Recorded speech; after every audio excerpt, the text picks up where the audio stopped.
Hello everyone, ఇలాంటి videos ముందుగా కావాలి అనుకుంటే వెంటనే మా ఛానల్ని సబ్స్క్రైబ్ చేసుకోండి. అప్కమింగ్ రివ్యూలోకి వెళ్ళిపోదాం. ఎపిసోడ్ స్టార్ట్ అవ్వగానే సంజయ్ మేనత్త కనకం అడుగడుగునా బాలు ఫ్యామిలీని అవమానిస్తూనే ఉంటుంది. ఏ చిన్న అవకాశం వచ్చినా వాళ్ళని కావాలనే అవమానిస్తూ ఉంటుంది. బాలు, సత్యం, ప్రభావతి, మీనా, శృతి, రోహిణి అందరూ సర్దుకుపోతూ ఉంటారు. బాలు డబ్బులన్నీ ఫంక్షన్కి వాడేయడంతో బాలు కార్ ఫైనాన్షియర్ వస్తారు. ఇక తను బాలుని అడుగుతారు, ఏంటి కరెక్ట్ టైంకి తెచ్చేవాడివి కదా, ఈరోజు ఎందుకు? ఈరోజు నేను వచ్చేదాకా ఇవ్వలేదు, వచ్చేసాను కాబట్టి డబ్బులు ఇచ్చేసే వెళ్ళిపోతాను అని అంటారు. చూడండి, ఈరోజు నా చెల్లి ఫంక్షన్, రేపు వచ్చి కడతాలే అని అంటారు బాలు. ఇంతలో వాళ్ళ మేనత్త అలాగే సంజయ్, ఆ డబ్బులు మేము పడేస్తాము. ఏంటి అడుగడుగునా ఈ పేదరికం రా, ఒకవేళ వీళ్ళప్పులన్నీ నువ్వు నీ కొడుకు తీరుస్తారా ఏంటి అని అంటుంది కాంతం. మాకేమి మీ డబ్బులు అవసరం లేదు, రేపు ఇస్తామంటున్నాం కదా, వెళ్ళండి అని అంటారు బాలు.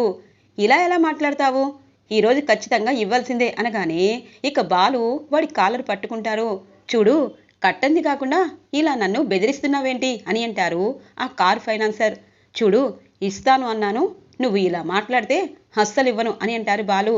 ఎందుకు గొడవ, మా సంజయ్ ఇస్తాళ్లే, తీసుకొని పో అని అంటుంది కాంతం. అవసరం లేదని చెప్తున్నాను కదా, ముందు నువ్వు వెళ్ళు అని చెప్పి ఇక అతన్ని ఎలాగో ఒకలాగా పంపించేస్తారు బాలు. ఇక శృతి అంటుంది, ఆంటీ, ఈవిడ గారు చాలా ఓవరాక్షన్ చేస్తున్నారు, చాలా మాట్లాడుతున్నారు, ఎందుకులా మీరు సైలెంట్గా ఉంటారు అని అంటుంది. అమ్మ శృతి, ఆడపిల్లనిచ్చాక ఇలాగే ఉండాలి, నువ్వేమి మాట్లాడకు అనగానే ఏం మాట్లాడేదేంటి, బాలు మీనా వాళ్ళకి గట్టిగా కోటింగ్ ఇస్తే బాగుండేది, లేకపోతే నేనే ఇస్తాను అని అంటుంది శృతి. శృతి, అలా అనకూడదు అని అంటుంది రోహిణి. సరే, మీరు చెప్పారు కాబట్టి మౌనిక విషయంలో నేనేమి మాట్లాడటం లేదు, కానీ వాళ్ళ గురించి నాకు పూర్తిగా తెలుసా ఆంటీ, మీరు ఇంతగా ఎందుకు వాళ్ళ అన్న మాటల్ని పట్టుకోకుండా ఉంటున్నారు? ఎందుకంటే అన్నీ తెలిసే కదా వాళ్ళు మన సంబంధానికి ఒప్పుకున్నారు, పైగా సంజయ్ అని చెప్పి, వద్దులే, ఇప్పుడు ఏం చెప్పినా ఏం లాభం అని అనుకుంటుంది శృతి. ఇక మీనా అందరికీ భోజనాల్ని వడ్డిస్తూ ఉంటుంది.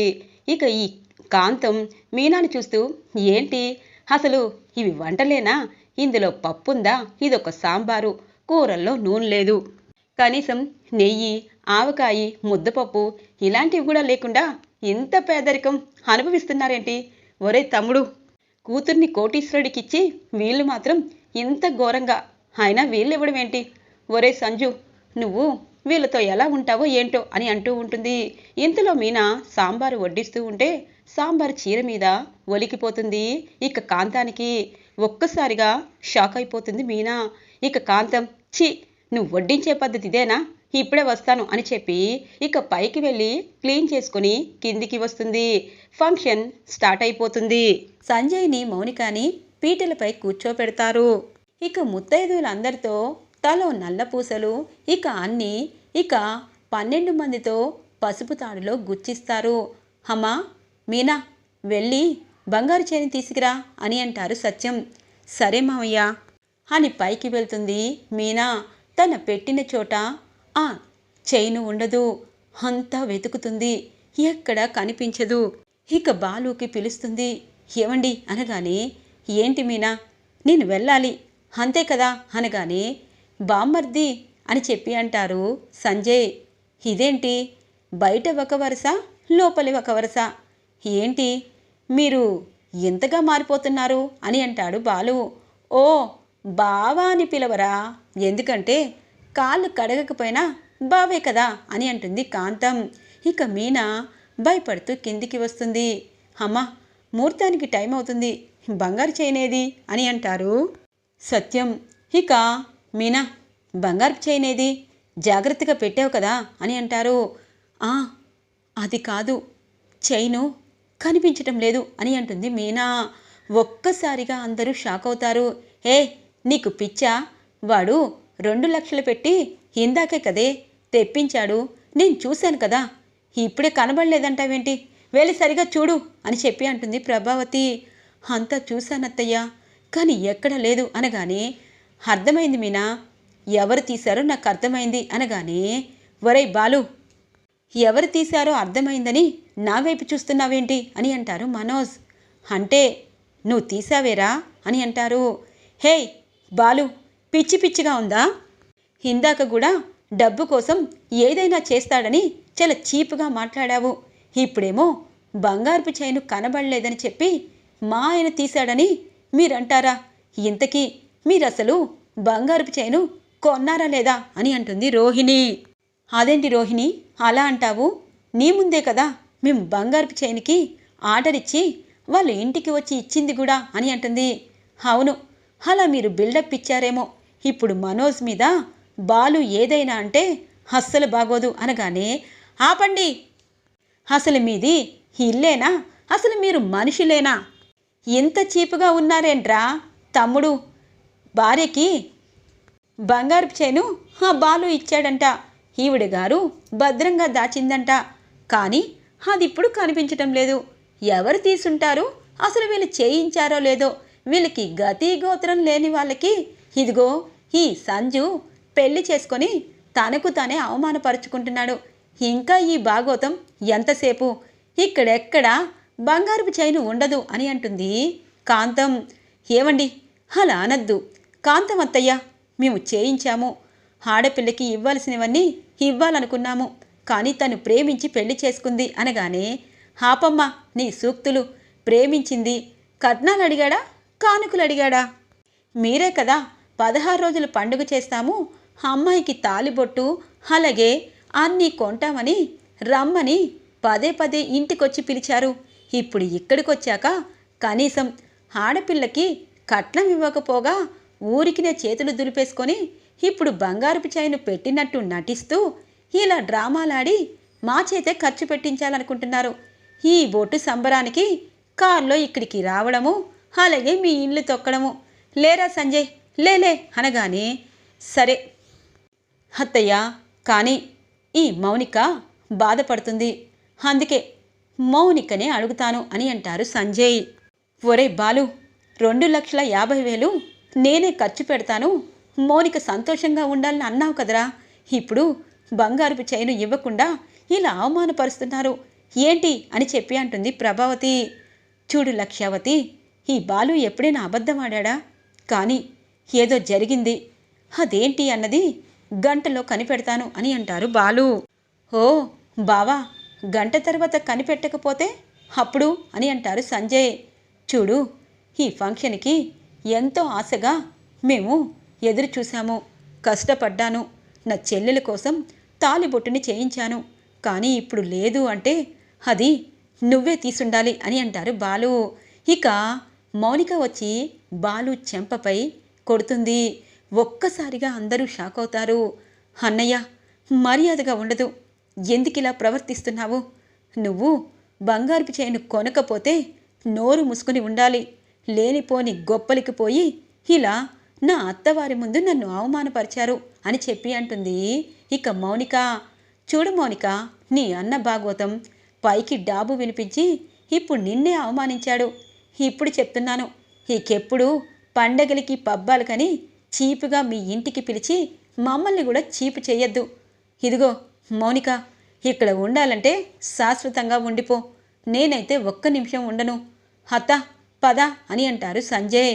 ఇక నీలకంఠ అంటారు, అమ్మో, ఇంత ఘోరమైన వాళ్ళతో సంబంధం చేసుకుంటానని అస్సలు అనుకోలేదు. ఒసేయ్ మూగ సువర్ణ, ఎంత అవమానం జరిగినా నువ్వేంటి బెల్లం కొట్టిన రాయిలా ఉంటావు, పద పద అని అంటారు. ఇక ఇటువైపు బాలు, మీనా అందరూ ఒక్కసారిగా షాక్ అయిపోతారు అలా జరిగినందుకు. ఇక మౌనికకి 16 రోజుల పండుగ తాలిబొట్టుని మార్చే కార్యక్రమం కూడా పూర్తవ్వకుండా వాళ్ళందరూ వెళ్ళిపోతారు. ఇక సత్యం ఒక్కసారిగా కుర్చీలో కూర్చొని బాధపడతారు.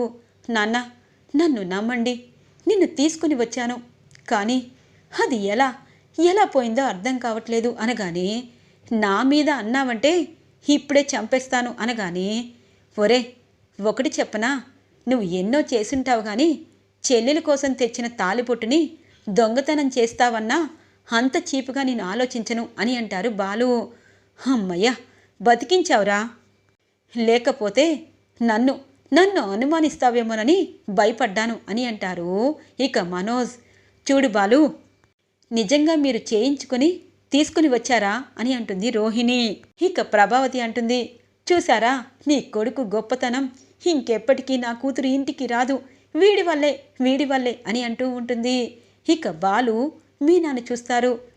ఏంటి ఎతికిలా జరుగుతుంది, చెల్లెల చేత చెంపదెబ్బ కొట్టించుకున్నారు, అయినా చేయించానన్న సాక్ష్యాధారాలు అందరికీ చెప్పాలనుకుంటున్నారు అని అంటుంది మీనా.